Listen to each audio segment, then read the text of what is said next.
Dahulunya daerah ini adalah daerah yang sepi, daerah yang hanya ditumbuhi oleh tumbuhan yang semacam. Tapi lambat laun daerah ini akhirnya menjadi bercahaya. Daerah ini akhirnya menjadi ramai. Itu adalah karena Al-Quran Al-Karim yang dibawa oleh beliau. Bacaan beliau, bacaan Al-Quran beliau itu punya sanad, bersambung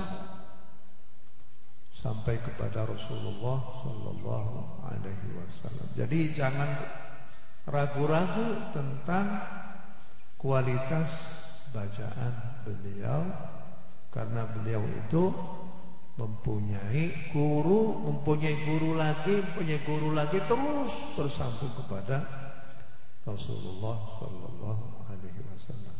Oleh karena itu, setelahnya saya mendengarkan bacaan baik khatimin maupun khatimat, semuanya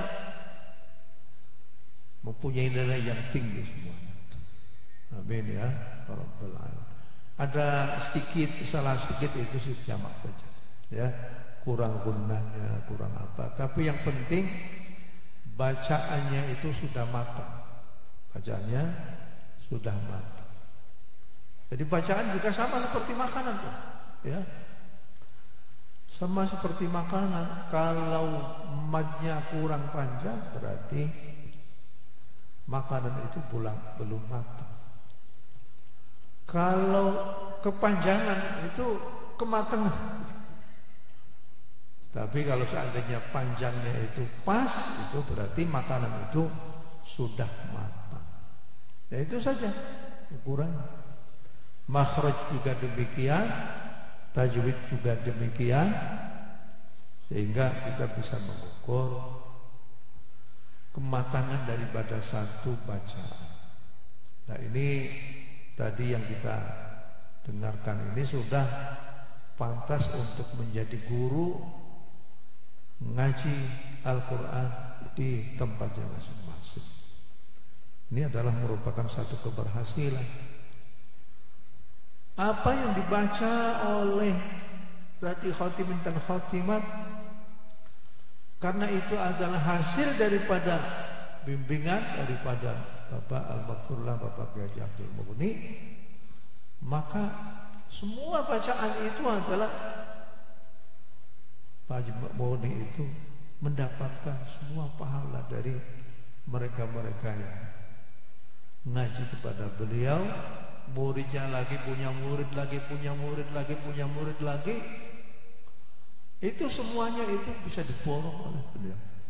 Makanya benar kata Pak Kiai Sa'adur Rafiq tadi bahwa banyak para kiai-kiai dari Cirebon, dari sana datang ke sini merasa iri kiainya adanya di kampung, tapi ternyata bermanfaat bagi banyak orang. Itu yang paling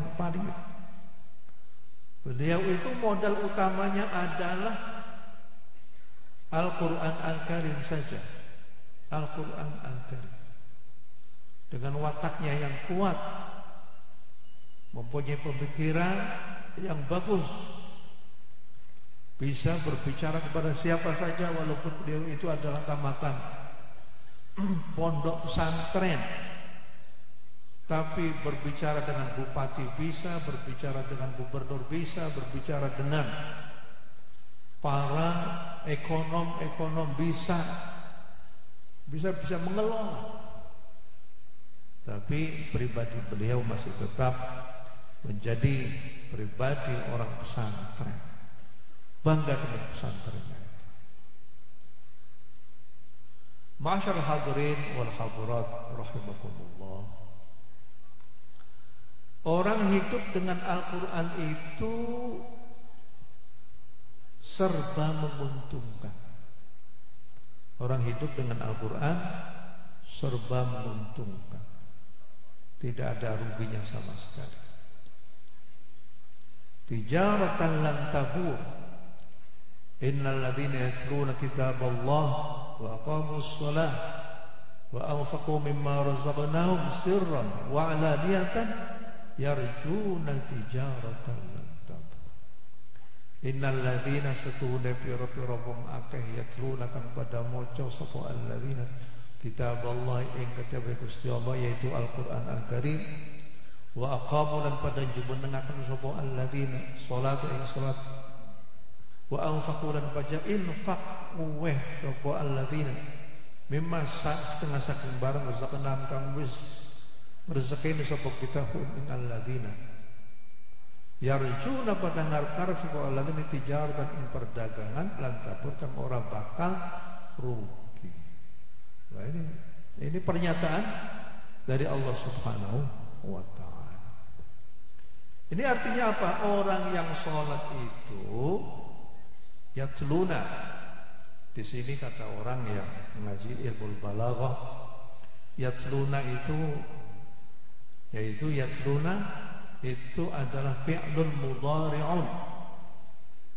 Yatluna marfu'un ya min af'al khamsah.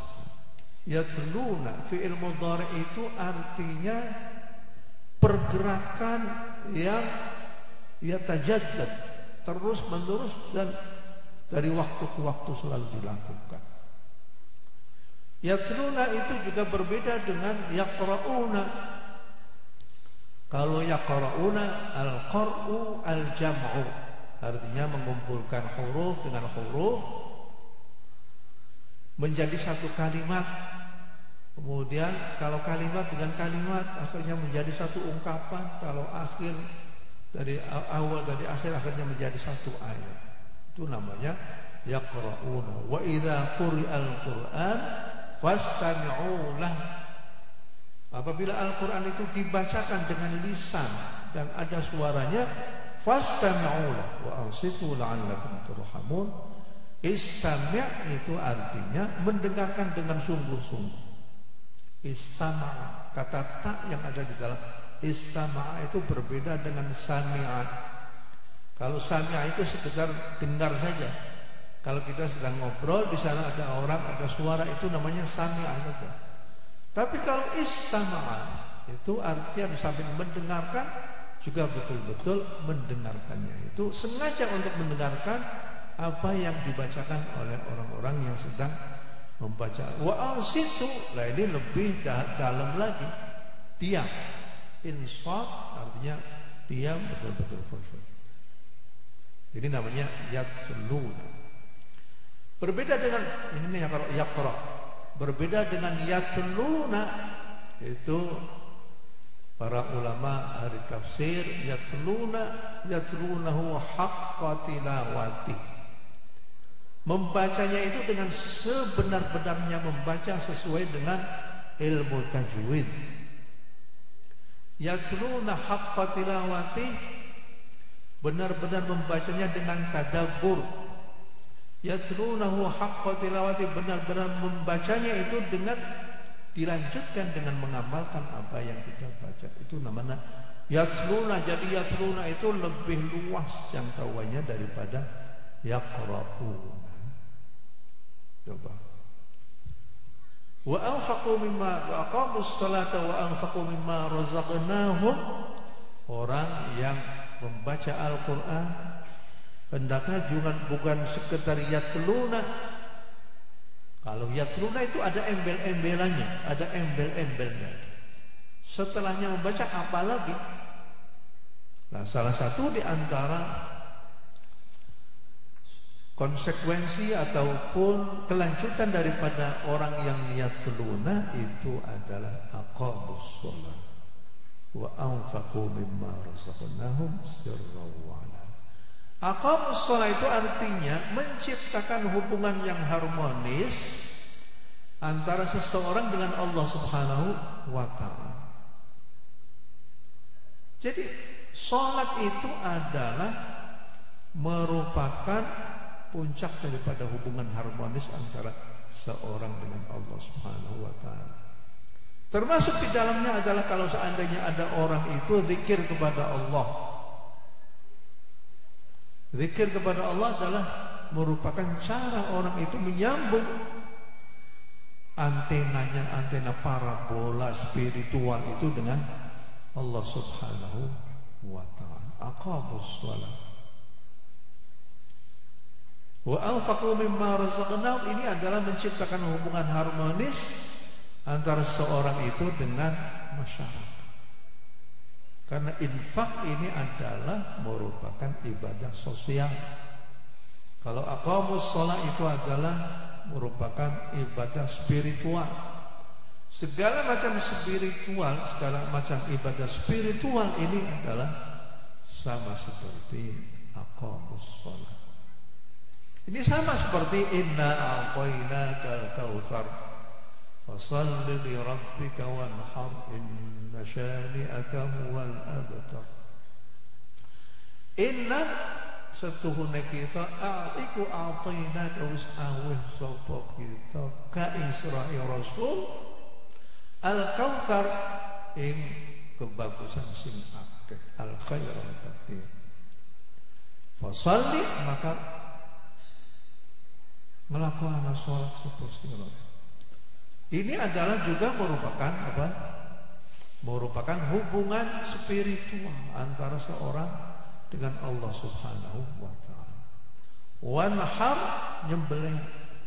Nah, ini di dalam masyarakat Arab, yaitu hal yang paling penting di dalam kehidupan masyarakat Arab itu adalah onta ataupun kambing ataupun sapi, merupakan salah satu mal. Dia melaksanakan sholat ataupun juga beribadah dengan ibadah sosial dengan menyembelih onta. Kata Allah, inna a'tainakal kautsar, kami wahai Rasul telah memberikan kamu banyak sekali kebaikan. Kebaikan mulai daripada kecil, kanjeng Nabi pada waktu kecil sudah diasuh oleh Allah melalui tangan-tangan orang-orang yang ada di sekitarnya. Itu yang mengasuh adalah Allah Subhanahu wa ta'ala. Sebagaimana kata hadis, walaupun hadis itu dikatakan dhaif, tapi bisa juga untuk kita terangkan bahwa adzabani rabbi fa ahsana ta'dibi, bahwa kita bantu dulu.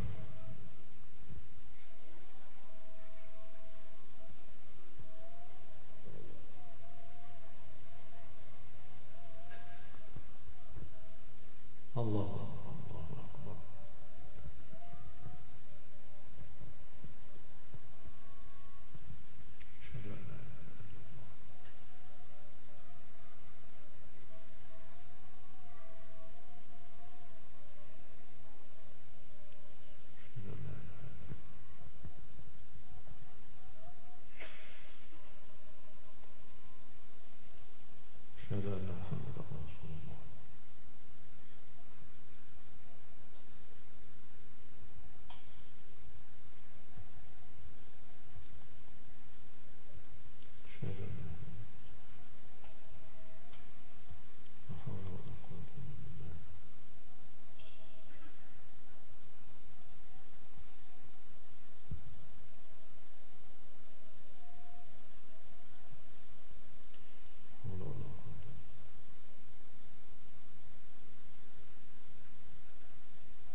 Baik, kita lanjutkan.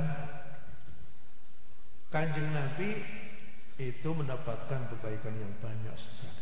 Mulai dari kecil diasuh oleh Thuwaibah al-Aslamiyah, kemudian berpindah kepada Halimah Sa'diyah, kemudian setelahnya itu kembali kepada ibunya terus diambil alih oleh datuknya Abdul Muttalib. Setelahnya itu diasuh oleh Abu Talib, pamannya sendiri. Kemudian setelahnya itu Nabi menjadi penggembala kambing untuk mencari uang untuk dalam rangka untuk membantu pamannya Abu Thalib yang miskin itu. Setelahnya itu berdagang, dan kemudian setelahnya itu mendapatkan istri yaitu Siti Khadijah. Setelahnya itu menjadi nabi. Nabinya nggak tanggung-tanggung. Termasuk nabi adalah merupakan martabat yang tinggi. Menjadi rasul tanggap yang lebih tinggi lagi. Menjadi ulul azmi, yaitu nabi-nabi yang elit, yaitu Nabi Nuh, Nabi Ibrahim, Nabi Musa, Nabi Isa, Nabi Muhammad. Nabi yang elit. Dari 5 nabi yang elit ini, Kanjeng Nabi adalah merupakan Sayyidul Anbiya wal Mursalin. Pada waktu di Isra Mi'rajkan, semua nabi-nabi berada di bawah Sidratil Muntaha.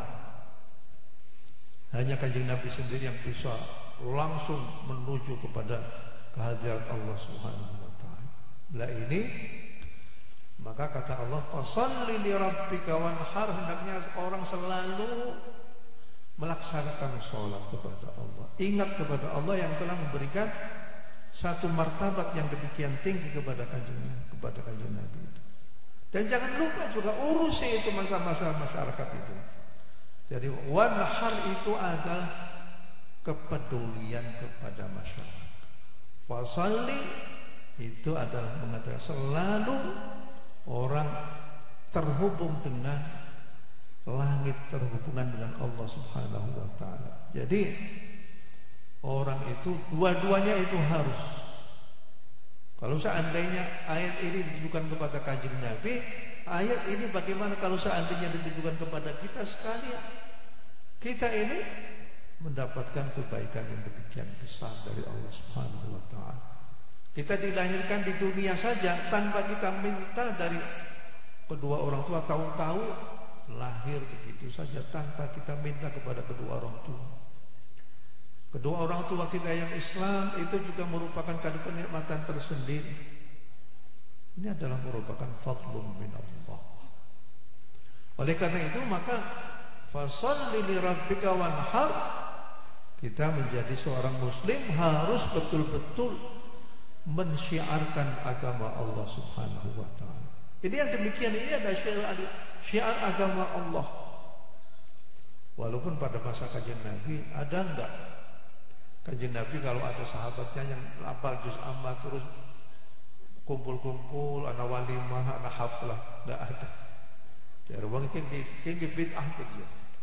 Tapi bid'ah itu artinya orang yang kreatif. Bid'ah itu namanya kreatif. Ya. Ya inovasi. Inovasi. Karena jari Gusti Allah sendiri, wa may yu'azzim sya'airallah fa innaha min taqwal qulub. Siapa orangnya yang mengagungkan, membesarkan, memuliakan syiar-syiar agama Allah, maka itu adalah muncul dari satu ketakwaan hati. Nah kita ini ingin mengusung kitabullah, kita ingin menghormati kitabullah dengan cara yang semacam ini. Kayak Kanjeng Nabi teka kayak senang banget. Karena apa? Karena orang datang ke sini dalam rangka untuk menghormati para khatibin dan khatimat. Mereka dihormati karena punya Al-Quran.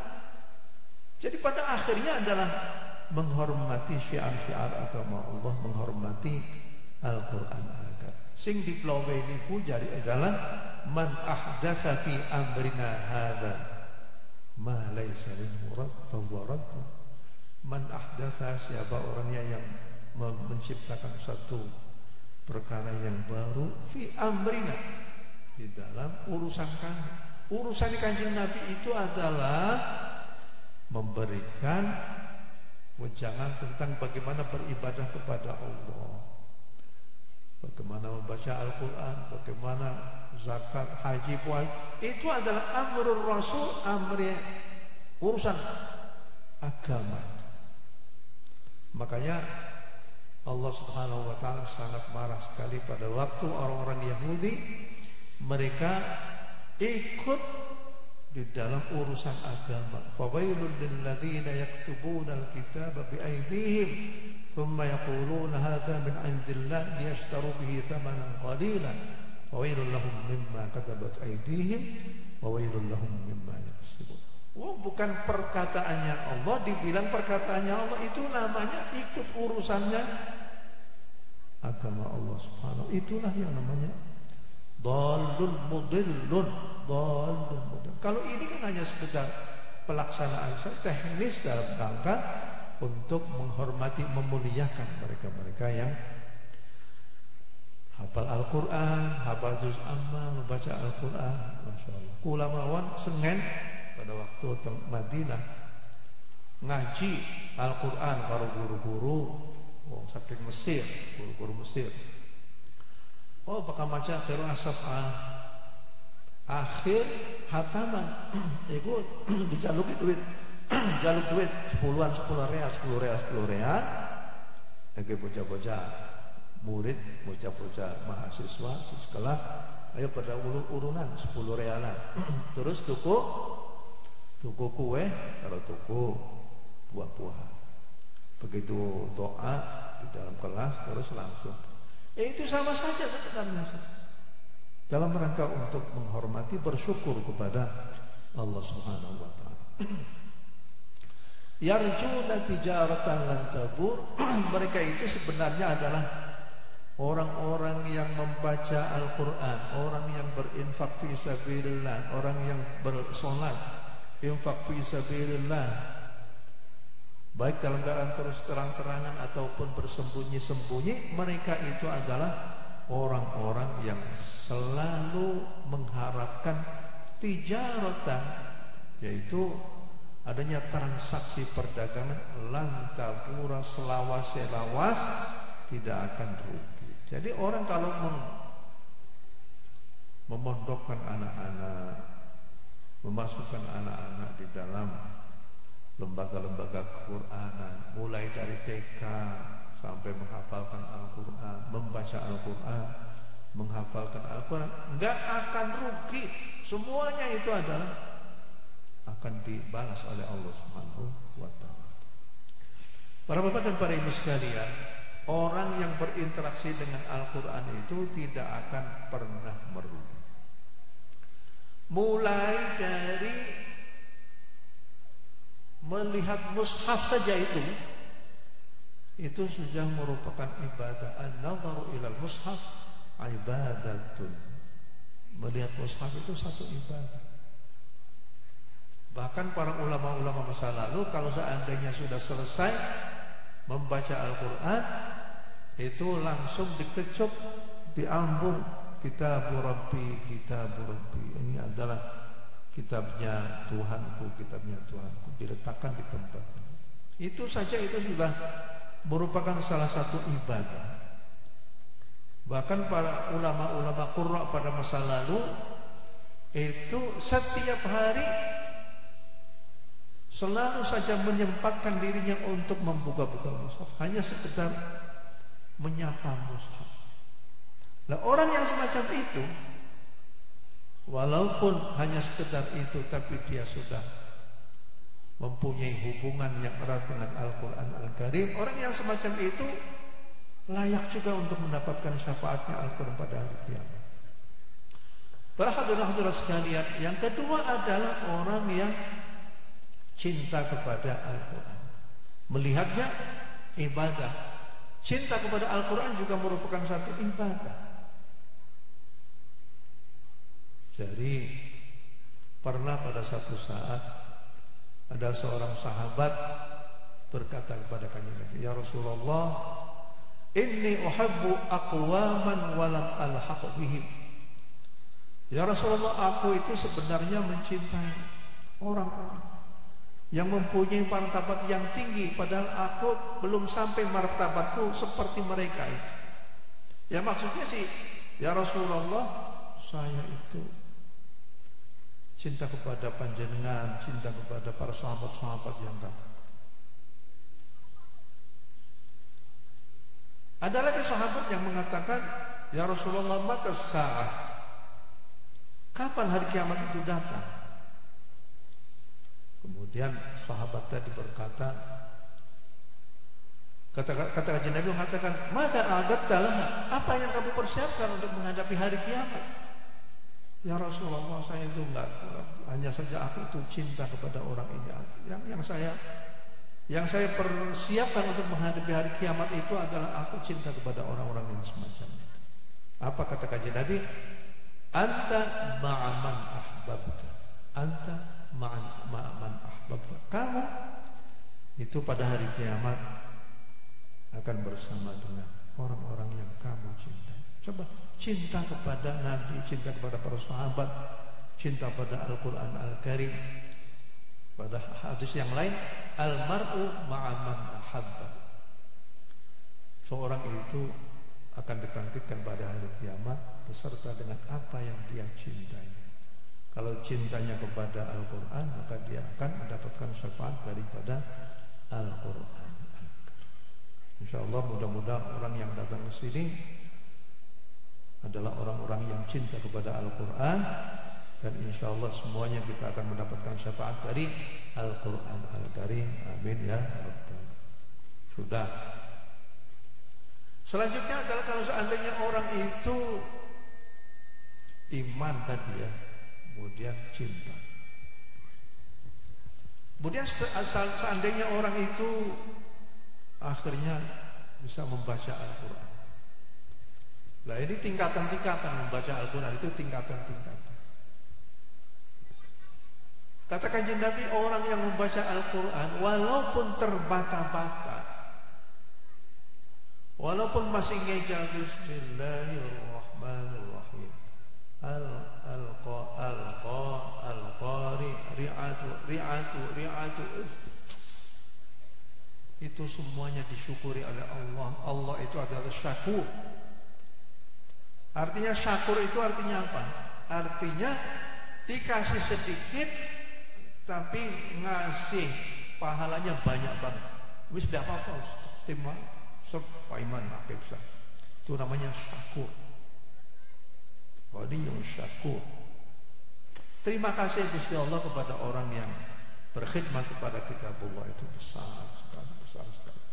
Coba Gusti Allah itu kalau ada orang, setiap orang yang masuk surga itu mendapatkan kekayaan langit itu 7 lapis bumi, nggak ada apa-apanya bagi Allah Subhanahu wa taala. Makanya Allah itu sangat pemurah, Rahman, Karim, Syakur.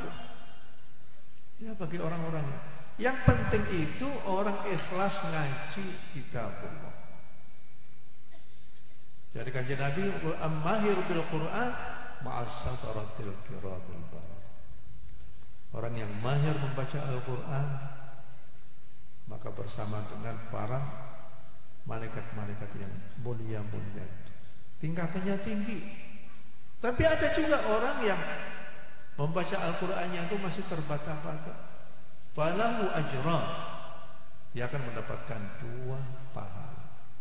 Kangelane oleh pahala, membaca Al-Qurannya oleh pahala, mendapatkan pahala. Coba. 1 huruf dari Al-Quran itu punya hal yang sangat berarti sekali. Padahal kalau huruf Al-Quran itu kan sama seperti huruf hijaiyah ya. Tapi begitu dirangkai menjadi 1 kalimat dirangkai menjadi kalimat yang lain menjadi 1 ayat, itu berbeda. Nilainya sudah nilai kalam samawi, nilainya kalamullah, nilainya adalah kitab suci. Kalau sudah kitab suci itu nilainya tinggi sekali. Orang yang membaca 1 huruf dari kitabillah mendapatkan 10 kebaikan.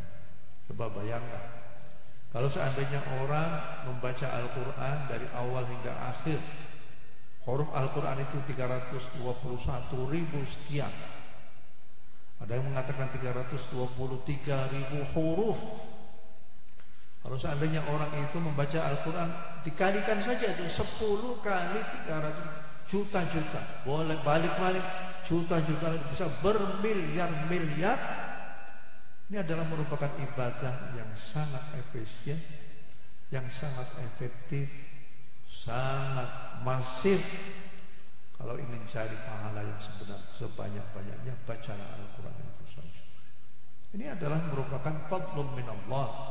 Kita mendapatkan kenikmatan dari Allah, yaitu kita bisa berkenalan dengan Al-Quran. Kita hidup dalam ruang lingkup orang muslim, kita bisa berkenalan dengan Al-Quran. Berapa banyaknya itu orang-orang yang masih belum dipertemukan oleh Allah.